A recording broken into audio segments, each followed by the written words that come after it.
voyez pas encore. Kwa ajili ya vitu bado hamujaona. Des choses que vous n'avez pas encore touchées. Vitu bado hamujagusa. Des choses qui sont au loin. Vitu bingaliki mbali. En les louant, Dieu approche ces choses. Je déclare ce matin que Dieu approche ce que tu attends chercher au nom de Jésus. Pendant qu'on les loue, une idée m'est venue en tête. Il y a une personne qui marchait dans le désert. Il s'est rendu compte qu'à ses côtés, il y avait Jésus. Il était rassuré de voir les traces des 4 pieds, des 4 pas. Il voyait ces traces et les traces du Seigneur. Et puis, il commençait à se fatiguer. Alors, en regardant derrière, il a vu qu'il n'y avait que les traces d'une seule personne. Il pose la question, Seigneur, est-ce que tu m'avais abandonné? Ou tu étais fatigué? Je m'étais senti seul. Jésus lui dit, nous sommes arrivés à un moment où toi tu ne pouvais pas marcher. J'étais transporté. C'est pourquoi tu as vu mes traces. Ce matin, je déclare Dieu va te transporter dans ton problème. S'il y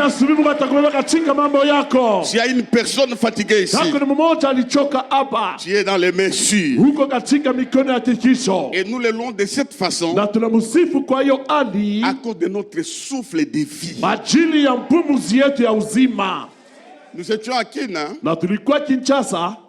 On est allé visiter une copine de ma femme. Il y a quelques mois, elle était chez nous. En bonne santé. On a rigolé ensemble. On a appris qu'elle était malade. Merci. Merci beaucoup. Merci. Qu'elle était malade. Nous sommes allés. Elle était dans les bonbons, dans tout son état de faiblesse. Elle ne respirait pas bien. Quelque temps après, on nous annonce qu'elle est morte. Mais il y a quelques mois, ils ne savent pas qu'elle allait partir. C'est pourquoi toi qui respires, donne gloire au Seigneur. Loue-le. C'est lui qui t'a permis d'être ici au milieu de nous. Nous l'acclamons avant la prédication.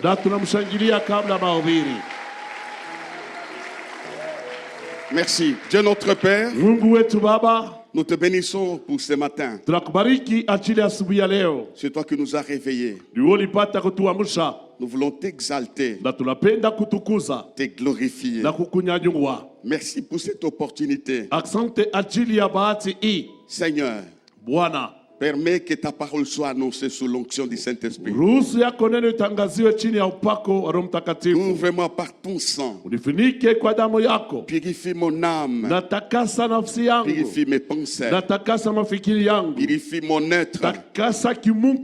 Que je sois à mesure de communiquer tes oracles. Je m'oppose aux puissances des ténèbres. Je libère ces lieux. Je fais asseoir ces gens dans cette salle. Je ramène leurs pensées ici. Bénis ta parole maintenant. Au nom de Jésus. Amen. Amen. Voilà ce qui est bien. Dis bonjour à ton voisin. Dis-lui voisin bonjour. Kizuri ni kusema mjambo ndugu, mjambo jamaa. Salimia mwenyego pembeni yako. On ne sait jamais, hein? Hatujue kamwe, hein? Peut-être ton voisin pengine ule jirani wako sera nommé après ma prédication. Ye batamupanga kisha mahubiri yangu. Amen. Amina. Nous remercions le Seigneur. Nous étions à Kinshasa pour le marathon chez le pasteur Henri Mbuya. Na tunabariki Bwana, tulikuwa pale Kinshasa ajili ya maombi kwa pastori Henri Mbuya. nous étions partis parce que c'était un devoir. Na tulipasha kwenda kwa sababu ilikuwa kwetu ni mapashwa. Quand tu invites les gens, ils viennent, on t'invite, il faut aussi partir. Wakati unaalika watu wamekuja, nawe pia wanakualika, inabidi upate kwenda. Et Dieu nous avait assistés grâce à vos prières. Na Mungu aliweza kutusaidia kwa kupitia maombi yenu. J'ai dit grâce à vos prières, nous sommes là. Nasema kwa maombi yenu na hivi tumerudi. Et puis monter les avions, ce n'est pas aisé. Hein? Unajua kupanda mandege haiko mzuri. À un moment donné, ça bouge, ça bouge, ça bouge. Unapanda ndege wakati mmoja inatenka. Mais vous atterrissez. Lakini mnashuka tena. C'est le Seigneur. Ile inakuwa ni Bwana. Quand je monte dans un avion, du début jusqu'à la fin, je fais que prier. Ni kama napanda ndani ya ndege, mwanzo mpaka na kushuka, niko mpaka naomba. Jusqu'à ce qu'on va atterrir. Mpaka na pale tutaweza kushuka. Je te donne ce principe-là. Na kupatia pia kanuni ile. Tu commences à prier. Wanze kuomba. Des fois, je dis quand ça fait la zone de turbulence. Wakati nashuka mwile wakati ya kutetemeka. Je dis dans ma prière, Seigneur. Nasema katika mambo yangu Bwana. Nous perçons les nuages au nom de Jésus. Tunatobola mawingu katika jina la Yesu. Et puis nous atterrissons. Na tunafika tunashuka. Amen. Amina. Voilà, nous lirons dans la Bible des textes. Na hivi tutasoma katika Biblia mausomi mbili. Marc chapitre 5. 1 à 5. Marko sura yake ya 5 mstari wake wa kwanza kufika wa 5. Et puis nous reprendrons verset 25 jusqu'à 21. Na kisha tarudi basi kwa mstari wake wa 12 kwenda 25. Et puis nous lirons Marc chapitre 4. Na kisha tutasoma tena Marko sura yake ya 4. Le verset 39 à 41. Mstari wake 38 kufika 41. Je continuerai plus tard sur les promesses de Dieu. Na nitaendelea tena zaidi kwenye maahidi yake Mungu. S'il nous donne un autre message, il sait les besoins des autres. Na kama Mungu alitupatia mjumbe ingine hapa, anajua mahitaji ya taifa. Nous commençons par Célestin et puis nous terminons par Maman Sylvie. Na tunaanza na ndugu Celestin, tutamaliza naye Mama Sylvie. Marc 5 de 1 à 5, nous lisons au nom de Jésus. Ils arrivèrent à l'autre bord de la mer, dans le pays de Gadaréniens. Aussitôt que Jésus fut hors de la barque, il vint au-devant de lui un homme, sortant des sépulcres et possédé d'un esprit impur. Cet homme avait sa demeure dans les sépulcres et personne ne pouvait plus le lier, même avec une chaîne, car souvent il avait eu le fer aux pieds et avait été lié de chaînes. Mais il avait rompu les chaînes et brisé les fers, et personne n'avait la force de le dompter.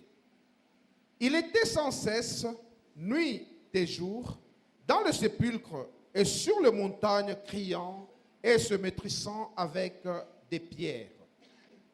Merci. Marc Tu continues le verset, hein? Attends. Tu continues ou bien tu as fini ce que je t'ai donné? Hein? Ouais. Oui, Maman Sylvie. Marc 4, 39 à 41, nous lisons au nom de Jésus. S'étant réveillé, il menaça le vent et dit à la mer, « Silence, tais-toi. » Et le vent cessa. Et il y eut un grand calme. Puis il leur dit, « Pourquoi avez-vous ainsi peur? Comment n'avez-vous point de foi? » Ils furent saisis d'une grande frayeur et ils se dirent les uns aux autres, « Quel est donc celui-ci à qui obéissent même le vent et la mer? » Merci. Maintenant, Marc 5, 25, tu as lu ça? 5, 25. Marc 5, 25, nous lisons. Or, il y avait une femme atteinte d'une perte de sang depuis 12 ans. Elle avait beaucoup souffert entre les mains de plusieurs médecins. Elle avait dépensé tout ce qu'elle possédait et elle n'avait éprouvé aucun soulagement. Mais elle était allée plutôt en empirant. Ayant entendu parler de Jésus, elle vint dans la foule par derrière et toucha son vêtement. Car elle disait, si je puis seulement toucher ce vêtement, je serai guérie. Au même instant, la perte de sang s'arrêta. Merci. Marc 5, 34. Marko 5 mstari wake 34. Mais Jésus lui dit, ma fille, ta foi t'a sauvée.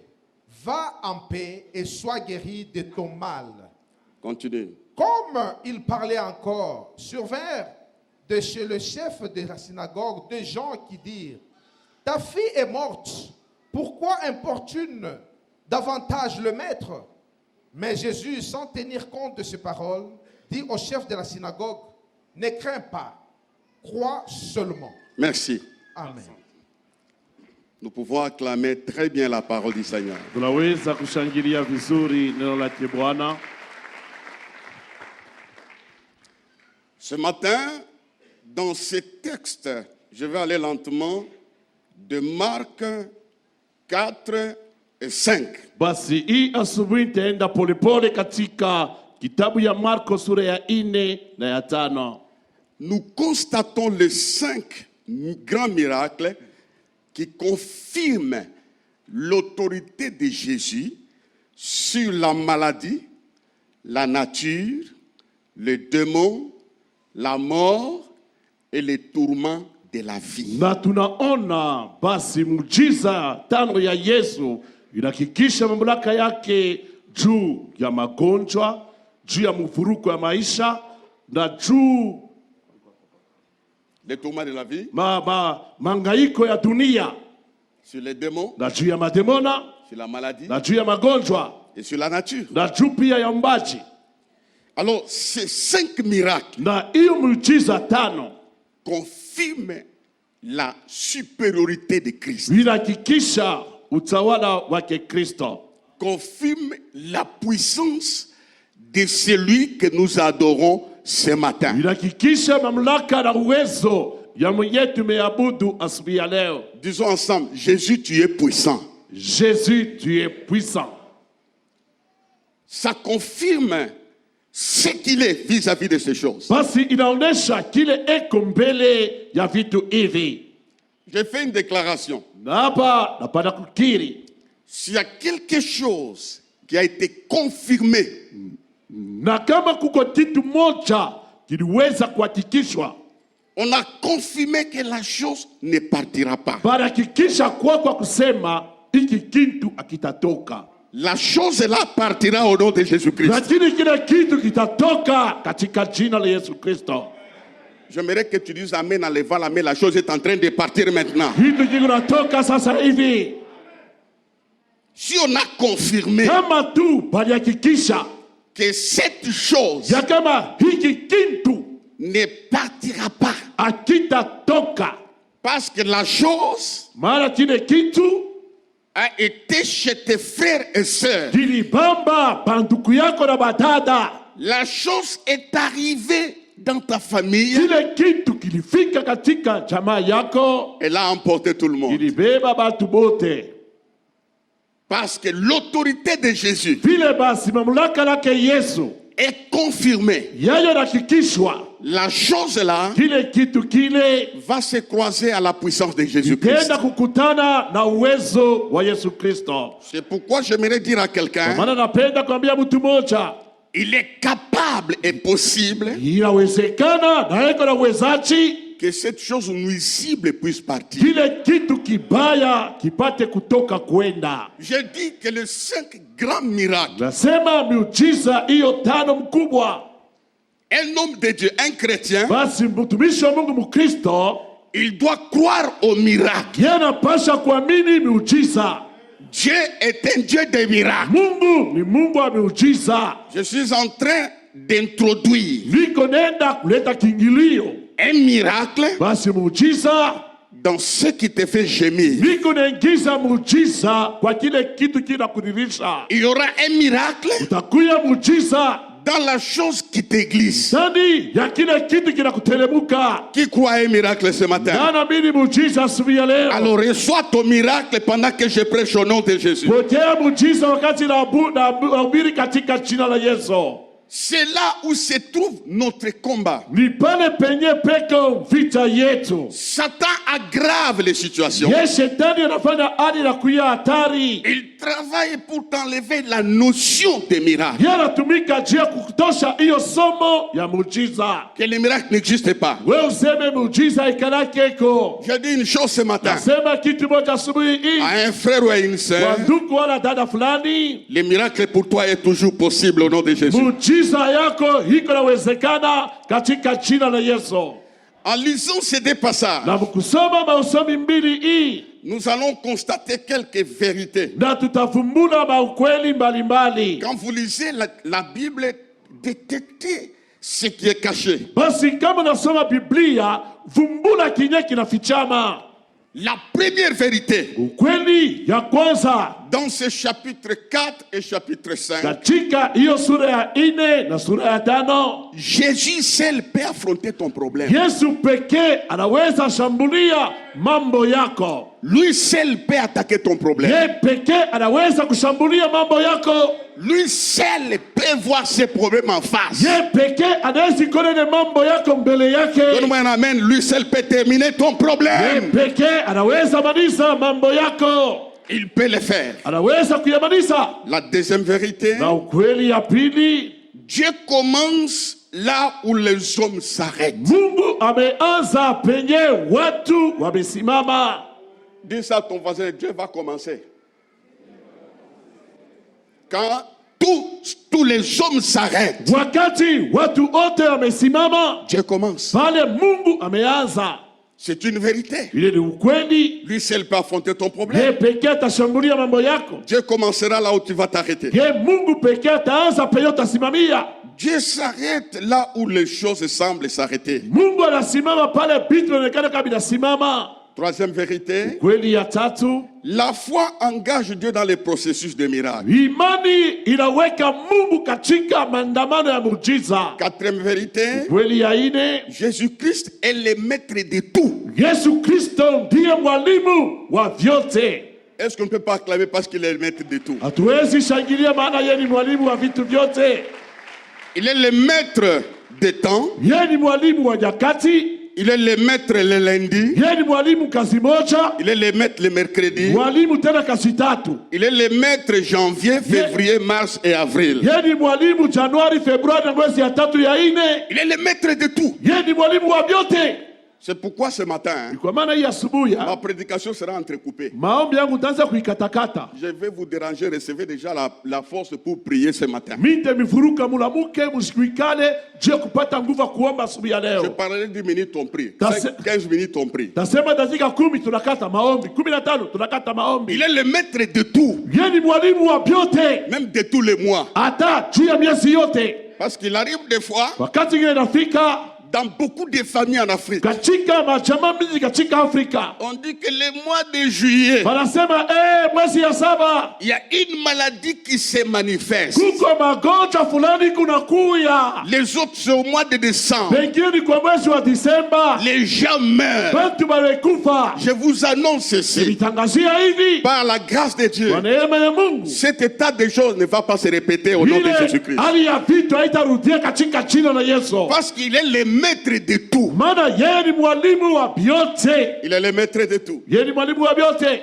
Alors, les 4 miracles, les 5 miracles ici, Hii miujiza 5 hii, d'abord, il a l'autorité sur les démons. ye eko na mulaka juu ya mampepo mchafu. Je le prends d'une manière amassée. Na beba moya hapa na pale. Ça, ce n'est pas une lecture vaine. Haina usomi wa bule. C'est du vécu. Hii mambo palipata kuyaishi. C'est ce qu'il a accompli. Ni kile Yesu aliweza kutimiza. C'est ce qu'il a fait. Ni kinye aliweza kufanya. Il a l'autorité sur les démons. Eko na mulaka juu ya mademona. Il a l'autorité sur les démons. Eko na mulaka juu ya mademona. C'est ainsi qu'il va croiser les Gadaréniens. Ni vile akakutana na Mugadarenya. Cet homme était l'incarnation de 2000 démons. Huyu mtu alibeba ndani mwake mademona 2000. Les démons l'ont sorti de la maison. Mademona walimtosha katika nyumba yake. L'ont mis dans les sépulcres. Walienda kumweka ndani ya makaburi. Ils ont dérangé ses facultés. Walifuruka akili yake. Il s'est coupé en morceaux. Mtu huyu alianza kujikatakata. On le liait de fer. Walimfunga hata na byuma. Sans solution. Hakukuwe jibu. La Bible dit personne n'osait passer par là. Nasema hakuna mtu aliweza pitia pale. Je fais une chose. Fanya neno moja. Il ne faut pas avoir peur de démons. Wasiogope mademona. Jésus les a vaincus à la croix une fois pour toutes. Yesu alimawina kumsalaba mara moja tu. Personne n'osait passer par là. Hakuna mtu aliweza kupita ile njia. Il est sorti, il a laissé la famille. Yalitoka ameacha jamaa yake. Alors, il est allé dans les cimetières. Nalienda kwenye makaburi. Un homme comme toi. Mtu kama wewe. La Bible ne nous dit pas clairement. Biblia ituambie waziwazi son nom. Jina yake. Et puis il portait le nom des démons. Kisha alibeba jina ya mapepo chafu. Quel est ton nom? Jina ko ni nani? Il a répondu, nous sommes nombreux. Akasema, nous sommes légions. Tuko legioni hapa. Donc Satan avait abîmé son image. Shetani adaribisha picha yake. Il est allé là-bas. Yalienda pale. Dans les cimetières. Tika makaburi. Il jetait les pierres. Alitupa maibwe. Il était dans un territoire barré. Alikuwa katika kiwanja anafunga njia. Personne ne pouvait aller là-bas. Hakuna mtu aliweza kupita pale. Je dis une chose, même vous qui me suivez en direct à la télé. Nasema kitu moja hata mimi nifuata kwa television. Il ne faut jamais ouvrir la porte aux démons, ils vont aller jusqu'au-delà. Usifungulie mlango mademoni tenda kuliko zaidi. Alors ce jour-là, Jésus entre na siku ile Yesu akaingia dans son territoire. Katika kiwanja chake. Je dis ce matin, nasema asubuhi ya leo, dans mon esprit, ndani ya roho yangu, le Seigneur entrera dans ton territoire. Bwana ataingia katika kiwanja chako. Il va faire quelque chose dans ton territoire. Alors les démoniaques les voient. Dieu lui donne une petite chance, une grâce de lucidité. Il découvre que celui-là c'est Jésus, le fils du Théo. Et quand il découvre, il commence à courir. Il court. La chorale a bien chanté. Il va se jeter aux genoux de Jésus, aux pieds. Frères et sœurs, hakuna muntu qui s'est jeté à ses pieds, qui est resté la même personne. Nous tous ici, nous avons la valeur à cause de ses pieds. Il s'est jeté là-bas. Il n'est pas sorti comme il s'est jeté. Il s'est jeté là-bas. Il a rencontré Jésus. Son autorité avait libéré cet homme. Avant de désirer une place hautement élevée, assis-toi d'abord aux genoux de Jésus. Ta valeur se trouve à ses pieds. Quand tu quitteras les pieds de Jésus, le monde va t'oublier. Jean dans l'île de Patmos, quand il s'est prosterné, il a compris des choses qu'on ne comprenait pas. Ce jour-là, les 2000 démons ont été chassés. Ça démontre l'autorité que Jésus a sur les démons. Jésus était parti le remettre dans les droits. S'il y a un démon qui dérange ton corps, qui dérange ta destinée, Jésus-Christ a l'autorité de te libérer de cet esprit-là. Peut-être ton problème a d'origine démoniaque. Jésus les chasse. Il chasse tous ces démons-là. Et puis il ne les laisse pas en l'air. Il dit pars. Non. Bantu batakwacha munjia. Les hommes te laisseront sur le chemin. Lakini yes. Mais Jésus atakupeleka fashi moja. Va t'amener quelque part. Les gens qui t'ont laissé en cours de route, disant que c'est terminé, dans quelques mois, ils seront surpris de là où Jésus t'amène. Dieu t'amène quelque part au nom de Jésus. Il peut t'introduire là où ta mère, là où ton père n'a jamais été. Il lui dit, retourne dans ta maison.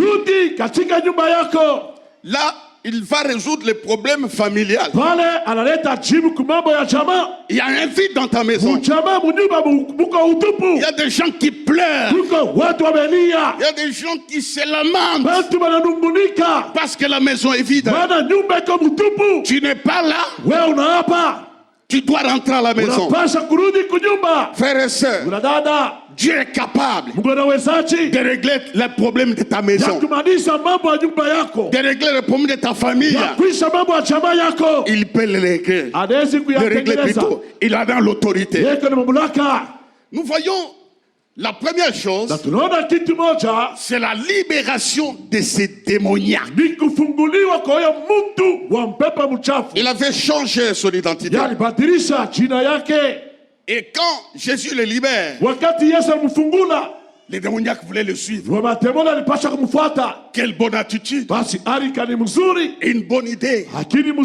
Il était reconnaissant. Moi j'étais comme ça. C'est lui qui m'a libéré. Je le suis. Quelle bonne attitude. Il n'a pas voulu arracher les miracles et partir comme ça. Il l'a suivi. Cet homme était intelligent. J'aimerais qu'on acclame ces démoniaques-là parce qu'il a posé un acte de bon sens. Jésus a dit oui, je sais. Tu as bien dit. Retourne dans ta maison et va annoncer la bonne nouvelle. Si quelqu'un était éloigné, Dieu te retournera. Il a arrangé le problème des familles. Ici où nous sommes, il y a tellement de conflits. Il y a tellement de choses dans nos familles. Il y a des menaces de maladies incurables. Il y a des choses bizarres qui se passent dans nos maisons. Ce matin ici, Dieu est capable de régler ton problème de divorce. Il va régler ton problème d'accouchement. Mais il va régler le problème d'accouchement. Lui seul.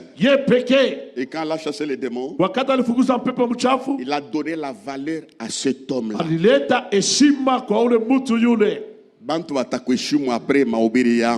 hommes vont te respecter après ma prédication. C'est ce que je dis, là où tu travailles, on va te respecter.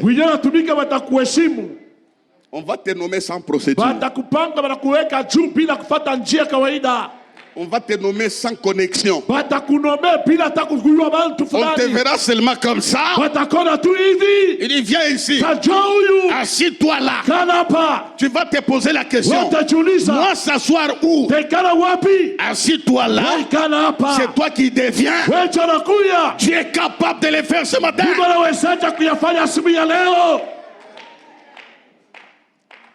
L'autorité qui chasse les démons. Mamlaka inafukuza mpepo mchafu. Ça c'est Mshimama. Maintenant tenez-vous debout. Mettez-vous comme des militaires debout. Mshimame sa baskari. Si tu comprends, tu as une petite idée que cette maladie vient des esprits impurs. Maintenant, ces démons qui causent ces dégâts peuvent partir au nom de Jésus. Je dis ceci, même si c'est une malédiction héréditaire, l'auteur de ça c'est le diable. Alors il a chassé les 2000 démons. Vous savez, quand nous faisons des délivrances, il y a des étapes. On dit que 30 démons sont sortis. Revenez encore. On chasse encore 4 démons. On donne même des faux noms de démons têtus. On chasse. Jésus n'a pas d'étape pour chasser les démons. Au même instant, les démons doivent obéir et partir. Qui croit à cela? Je déclare maintenant, now, ton problème peut prendre fin au nom de Jésus-Christ. Tu peux commencer un nouveau départ ce matin. Nous tapons les mains. Nous disons, vous les démons, vous avez habité dans mes histoires. Allez, sortez. Prions. Au nom de Jésus, vous les démons, au nom de Jésus, vous les démons, je vous chasse. Au nom de Jésus, libérez ma fille, libérez au nom de Jésus, libérez mes affaires, au nom de Jésus, libérez mes enfants. Au nom de Jésus, vous les démons, au nom de Jésus, je vous dérange. On n'a pas bien prié, j'aimerais qu'on fasse l'autodélivrance maintenant. Esprit méchant, les sortez de mes enfants. Lâchez mon mari, lâchez mes affaires. Il y a certaines affaires détenues par les puissants des ténèbres. Jésus est capable de chasser les démons. Tapons les mains, prions. Au nom de Jésus, je chasse les démons, esprit impur, je vous chasse. Au nom de Jésus, libère ma fille, libère ce qui m'appartient. Tu dois libérer au nom de Jésus. Libère mon couple, esprit impur, libère mes enfants. Au nom de Jésus, je te chasse dans la vie de mes enfants. Je te dérange. Au nom de Jésus, dans mes affaires, tu sors, tu pars. Au nom de Jésus, dans les études des enfants, au nom de Jésus. Lève la main droite, dis Seigneur, je chasse tout esprit d'oppression. Tout esprit d'oppression. Tout esprit démoniaque. Dans mon territoire. Au nom de Jésus. Amen. Veuillez vous asseoir. Quand Jésus chasse ces démons, il chasse les démons, l'homme est dans sa maison. Deuxième chose, la Bible dit, les gens allèrent voir ce qui était arrivé. Ils sont allés voir ce qui était arrivé. Je déclare ce matin, je le déclare, une deuxième chose arrivera dans ta vie. Il y a quelque chose qui va arriver que Dieu va provoquer. Ça s'appelle les miracles divins. Ils sont allés voir ce qui était arrivé. Avant de voir ce qui était arrivé, il y a quelque chose qui était arrivé, qui l'a amené au cimetière. Et les gens savaient quelque chose lui est arrivé. C'est pourquoi il est sorti de la maison. Des choses arriveront toujours. Ceux qui sont arrivés dans notre vie, ce n'est pas la fin des choses qui vont arriver. En dehors de ce qui est arrivé, il y a une nouvelle chose qui arrivera, où tu vas louer Dieu, où les gens découvriront que tu n'étais pas fini. Il y a quelque chose qui arrive. Je dis ce matin, il y a quelque chose qui arrive. La guérison va arriver. Les mariages vont arriver. L'élévation va arriver. La guérison va arriver. L'accouchement va arriver. Donne-moi un amen. La consolation va arriver. Quand la chose arrivera, tes ennemis seront humiliés. Quand la chose arrivera, Jéhovah sera glorifié. Ça va arriver, ça va arriver, ça va arriver. Donne-moi un amen. Il y a quelque chose qui va arriver, qui va enlever ta honte. Quelque chose va arriver. Kitu kitafika. Ça va enlever l'humiliation. Kitatosha haya yote. Quelque chose va arriver. Kitu kitafika. Qui va faire sécher tes larmes. Kitakausha machozi yako. Donne amen. Quelque chose va arriver. Kitu kitafika. Qui te fera oublier le passé, le passé, le passé. Zamani, zamani yote. La Bible dit, ils sont allés voir ce qui était arrivé. Je déclare au nom de Jésus. Les choses passées sont passées. Dieu amène une nouvelle chose. Je parle à toi. Quelque chose est en route. Tu vas danser. Tu vas sauter. Tu vas offrir. Tu auras la valeur. Jéhovah provoque une nouvelle chose. Ça arrive, ça arrive, ça arrivera. Itafika. Ça va arriver. Dis à ton voisin, biko nakuya. Biko nakuya. Dis-lui, maisha yangu kintu kia sasa kiko nakuya. Maisha yangu kitu kipya kiko nafika.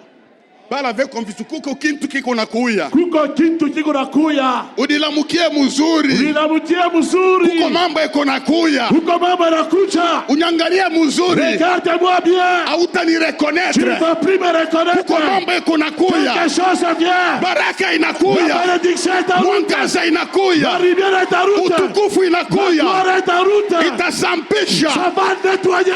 Aïe aïe yote. Toute la honte, toutes nos problèmes. On va demander, est-ce que c'est lui?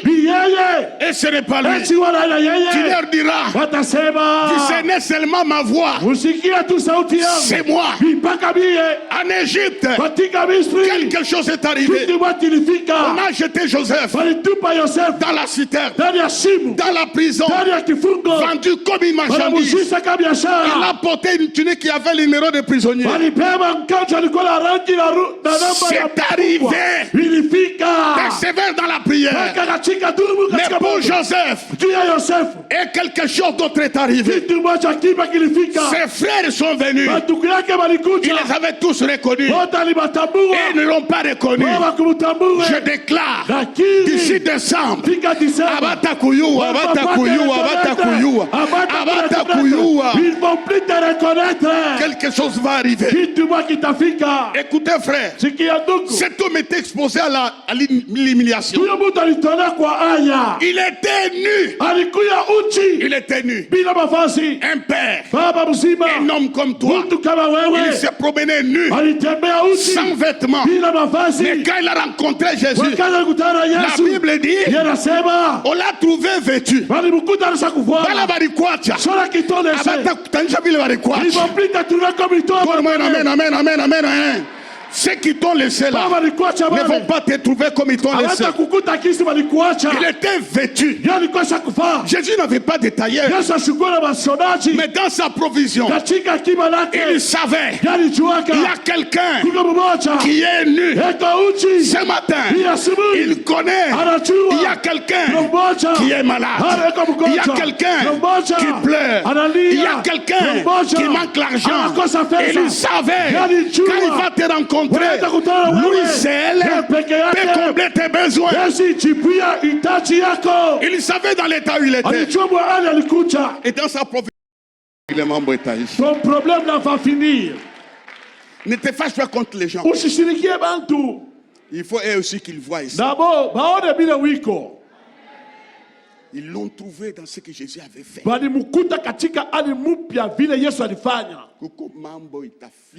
Il y a quelque chose qui va arriver et ça va arriver. J'ai un message, je suis en train de parler sur la promesse. Il m'a dit arrête un peu. Va dire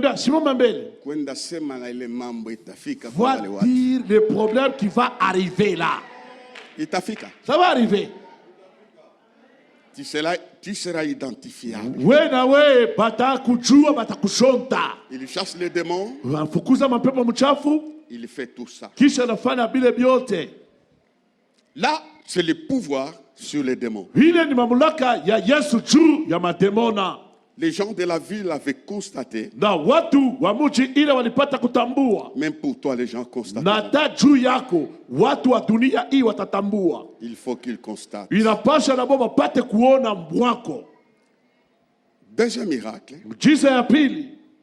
c'est cette fille-là Ni ule binti ule. Qui souffrait 12 ans.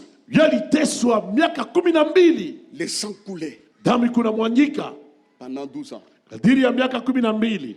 La Bible donne une mention spéciale, surtout en hébreu. Biblia inaleta neno moja upekee katika Kiebrania zaidi. La Bible française pour Séguin Limité dit il est passé dans les bras, les mains de plusieurs médecins. Louis Séguin anasema alipita katika migono ya waganga wengi. Elle avait des moyens. Yeye alikuwa na mali. Elle est passée dans les bras de grands spécialistes. Yeye alipita katika mikono ya wale walijua kujifunza kabisa. Sans trouver aucun soulagement. Bila kupata hata matunzo moja. La grâce pour cette fille. Neema juu ya mke huyu. Elle était vivante. Yeye alikuwa mzima. Elle n'était pas morte par la maladie. Yesu kufa na ile magonjwa. Oh, le sang c'est la vie. Damu ni uzima. Quand quelqu'un perd le sang comme ça, wakati mtu anapoteza damu vile, même son physique se déforme. Na hata mwili yake inaharibika. La Bible, on décrit, elle avait une main tremblante. Bila sema, elle avait une main. Alikuwa na mkono kunatetemeka.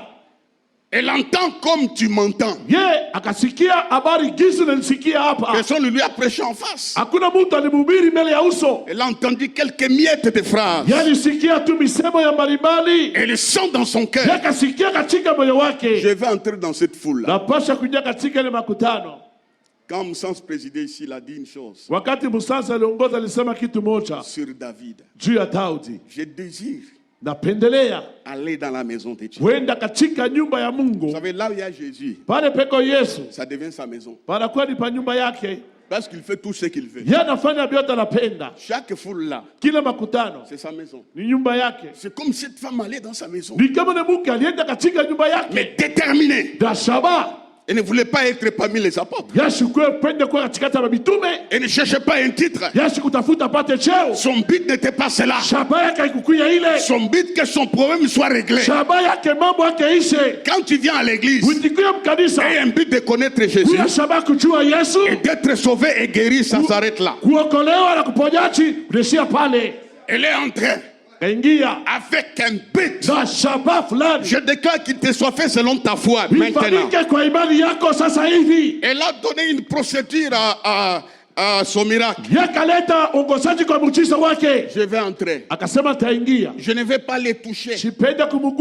Non. Je touche le pan de sa robe. Et Jésus seul était touché. Une femme qui coulait le sang selon la loi ne pouvait toucher un sacrificateur. À cause de l'amour de Dieu, Jésus a enlevé l'interdit. Il s'est disposé pour qu'il soit touché. Quand tu les touches, il te touche aussi. Nous acclamons le Seigneur. Et quand elle a touché, la maladie de 12 ans, au même instant, le sang s'arrêta. Lève la main. Ce matin. Oh, ce matin, j'arrête l'esprit de tourment. Dans ma maison. J'arrête la maladie. Au nom de Jésus. J'arrête les esprits de mort. Au nom de Jésus. J'arrête la pauvreté. Ça s'arrête. Au nom de Jésus. Amen.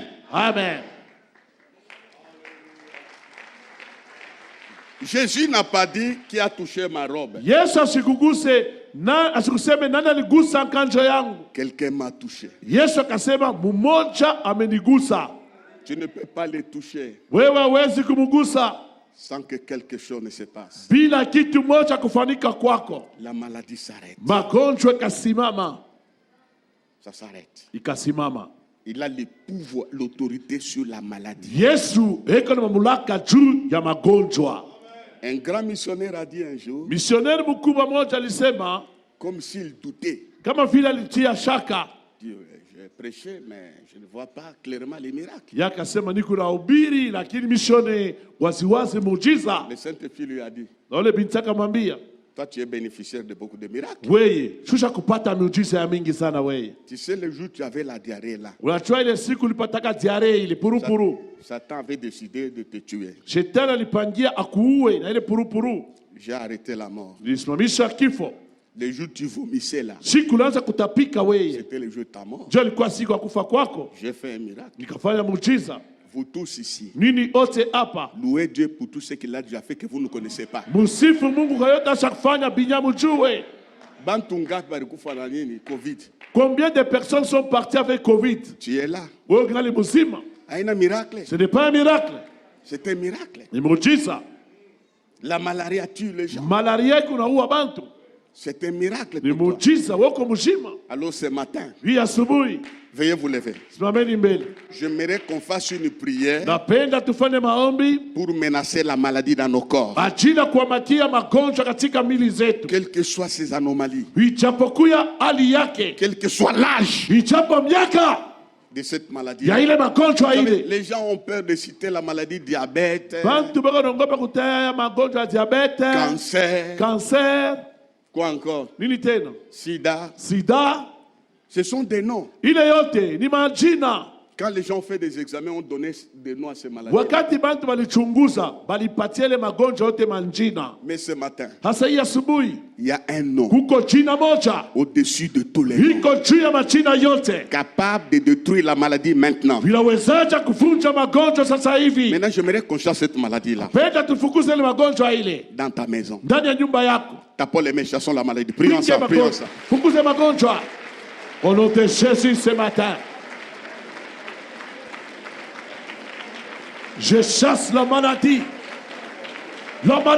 démoniaque dans ma vie, dans mon corps, dans ma maison. Au nom de Jésus, je chasse la maladie démoniaque, maladie sans nom, maladie démoniaque dans mon environnement. Au nom de Jésus, je chasse la maladie. Au nom de Jésus, toi maladie, quel que soit ton nom, diabète, cancer, myome, hypertension, je te chasse. Au nom de Jésus, au nom de Jésus, tu pars maintenant, libère maintenant. Au nom de Jésus, je te chasse, je te déloge. Au nom de Jésus, je te chasse. Au nom de Jésus, maladie des os. Au nom de Jésus. Amen. Veuillez vous asseoir. Amen. Acclamons les jeux de deux miracles, on termine. Jésus a l'autorité sur la nature. Un jour, pendant la traversée, il s'éleva un grand tourbillon. Quand la Bible dit un grand, c'est un grand mouvement de eau. Les vents venaient de nulle part. C'était en direction de la barque. On a vu le lac de Tibériade. Les vents pouvaient s'élever de l'autre côté. Mais en direction de la barque. Il y a une révélation. Quand tu es avec Jésus, tu l'adores bien. Tu le connais bien. Tu ne seras pas exclu de la tempête de la vie. Même comme je prêche là, je peux rencontrer la tempête après la prédication.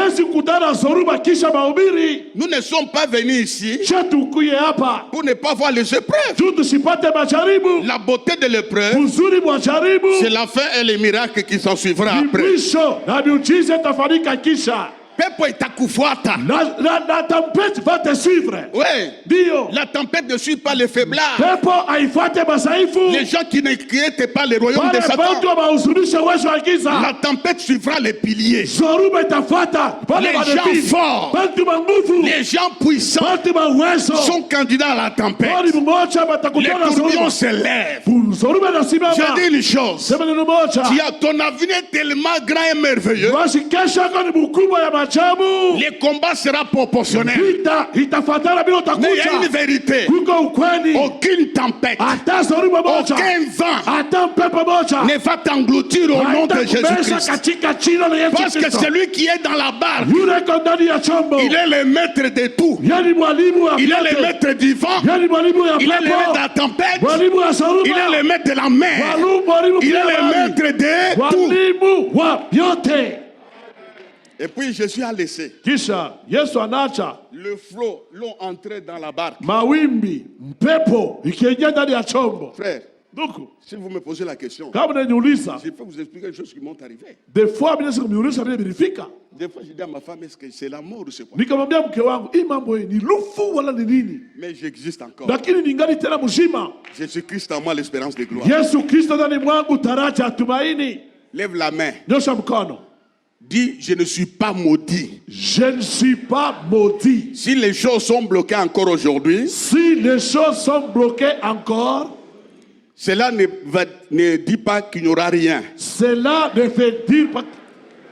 Si la tempête s'élève devant moi, parce que j'ai quelque chose. Je suis quelqu'un dans les plans de Dieu. La tempête passera. La tempête passera. Au nom de Jésus-Christ. Au nom de Jésus-Christ. Oui. Frère, donc, tu dois être secoué. Tu dois entrer dans la balance de Dieu. Tu vas injurier Dieu ou bien tu vas l'adorer. Quand la tempête arrive, Dieu te regarde. Qu'est-ce que tu vas faire? Tu vas te comparer aux gens. Toi, c'est toi. Ces gens sont ces gens. Ta destinée est meilleure. Parce que le niveau de la tempête démontre la destinée du niveau de ton futur. Et puis, tous les faiseurs de bien croiseront la tempête. La Bible est un grand tourbillon. Ils l'ont réveillé. Mais ils ont fait une remarque. Ne vois-tu pas que nous périssons? J'ai toujours répété ça, je répète encore. Ils étaient mouillés. Mouillé, tu seras mouillé. Mais tu ne couleras pas. Tu ne couleras pas. Tu ne couleras pas. Il s'élève. Il s'élève. Comme on n'a pas ta main, si tu rencontres un problème, ne ferme pas la bouche. Réveille-le. Réveille-le. Ils l'ont réveillé. Il a dit, tais-toi. La Bible dit un grand tourbillon. Un grand calme. Reçois un grand calme.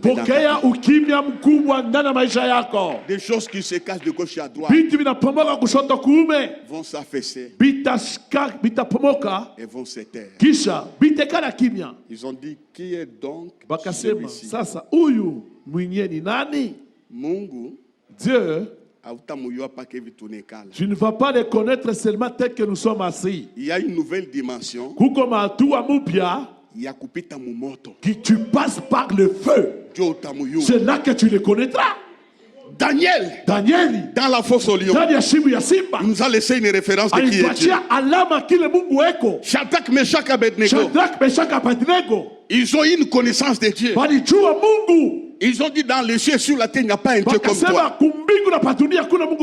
Les gens qui n'ont jamais connu de problème ne connaîtront pas les vrais niveaux de Dieu dans l'exercice du ministère.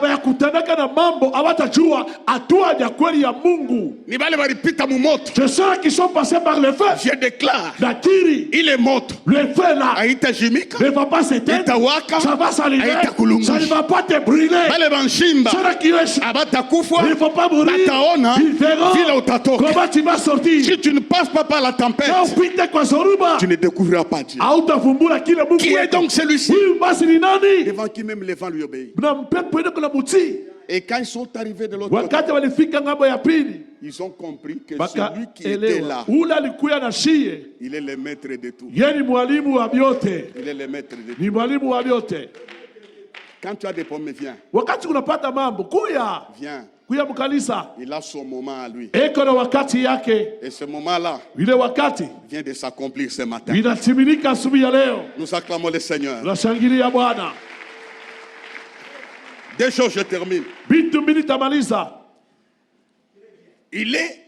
Il a l'autorité sur la mort. Il a l'autorité sur la mort. Quand nous avons esprit des morts sort, il part. Quand tu rêves quelqu'un est mort, tu te réveilles, tu pries pour détruire l'esprit des morts. Jairus apprend. Il a tout fait. Il sort de sa maison pour aller vers Jésus. Pour aller vers Jésus. Il est dans la foule. Tu vois, les choses s'aggravent quand nous entrons dans une grande prière, dans une grande consécration, quand nous nous donnons tellement à Dieu.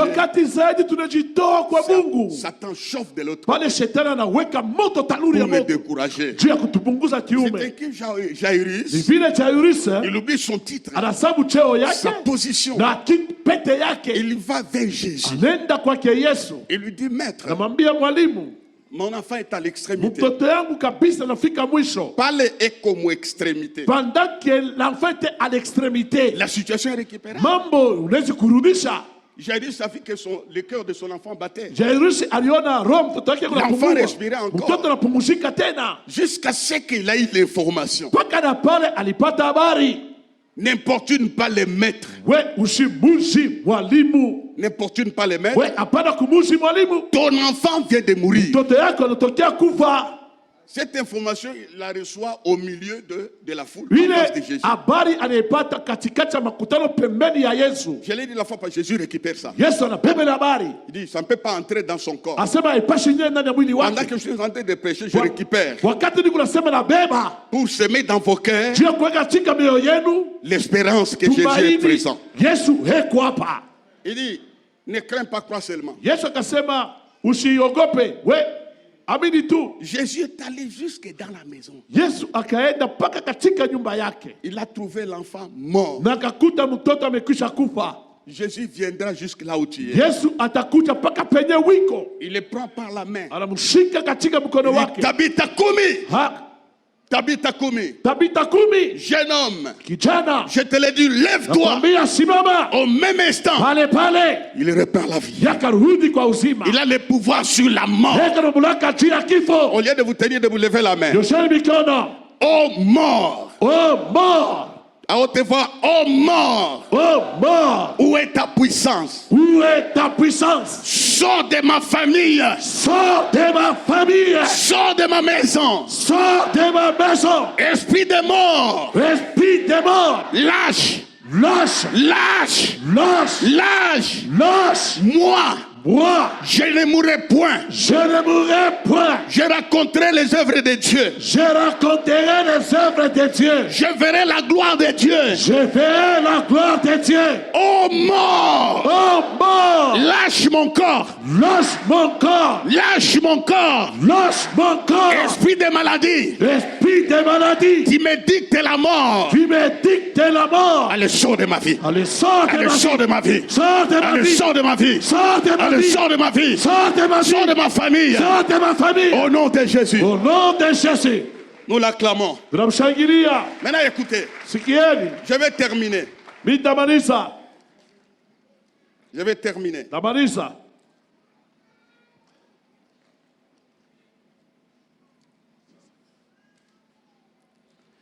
Tous les cas que j'ai énumérés ici. Les démons, la maladie, la mort, les tourments de la vie, Jésus-Christ les avait affrontés. Il n'y a aucun problème dans ta vie que Jésus ne peut pas affronter. Depuis l'Ancien Testament, Dieu a toujours affronté des cas difficiles. Avec Jésus, nous pouvons affronter n'importe quelle montagne. Dieu aime les affrontements. Il a tout affronté. Yalishambulia yote. Il a permis que Moïse s'affronte à Pharaon. Alipenda kuruhusu Musa akutane na Farao. Moïse a vaincu. Musa alitoka mshindaji. Il a vaincu. Alipata mshindi. Élie a affronté Akab. Elia alikutana na Akabu. Akab a été vaincu. Akabu alimuwina. Je déclare par la foi. Nakiri kwa imani. Toutes les choses que tu affrontes. Vile vyote nakutana navyo. Donne-moi amen. Amina. Les choses qui te font peur. Vitu vinakogopesha. Tu vas les affronter. Wote vishambulia. Et les vaincre au nom de Jésus. Na kubiwina katika jina la Yesu. Tu vaincras les rumeurs de tes ennemis. Watawina masema ya bahati yako. Tu vaincras les plans de tes adversaires. Watawina matengenezo ya bahati yako. Parce que Jésus les avait affrontés. Yesu Kristo alipata shambulia. Nous acclamons le Seigneur. Nashangilia Bwana.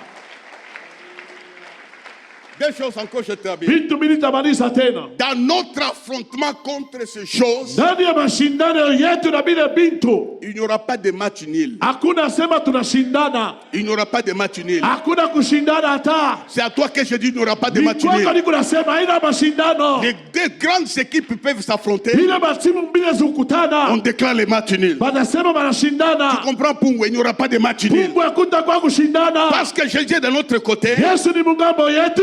Il est là, nous sommes plus que vainqueurs. Il n'y aura pas de match nul. En Égypte, il n'y a pas eu de match nul. Pharaon est resté sans administration. Deuxième chose, les choses que nous affrontons, il n'y aura pas de prolongation. Il n'y aura pas de prolongation. Que maintenant on va prolonger. On s'est affronté à 9h. On reprend à 9h15. Dès que l'affrontement a eu lieu, la victoire est certaine. Je déclare. Dites à haute voix, pasteur déclare. Dans tes combats. Dites dans mes combats. Tes ennemis subiront une défaite historique.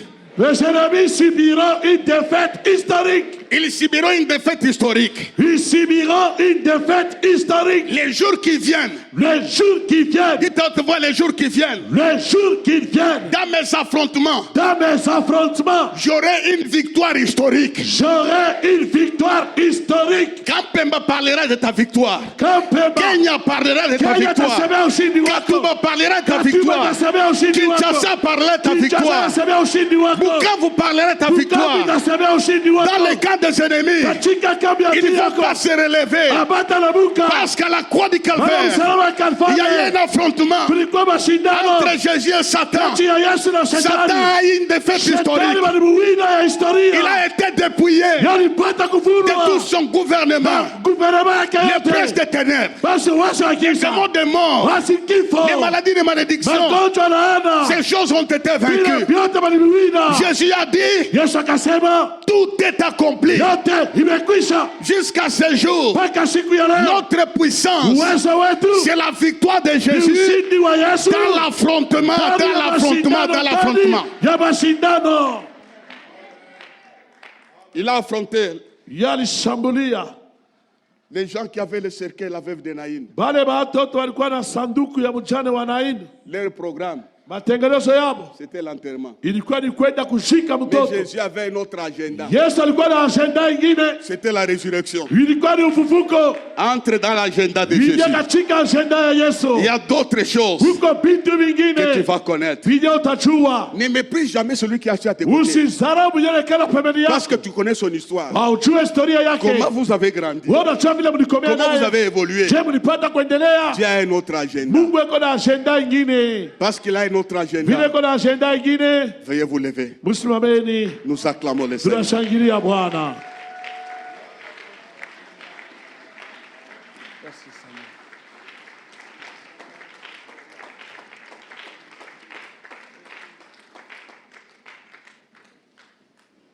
Je te déclare vainqueur. Bientôt on va découvrir qui est ton Dieu. Quelqu'un peut venir ici et dire, mais Monsieur Pungwe, tu es un homme dans la vie. Tu vas danser comme ça. Ils découvriront pourquoi tu danses. Dieu est grand. Dieu est grand. Il a l'autorité sur toutes les choses qui t'embêtent. Et tu auras une victoire historique. On acclame le Seigneur.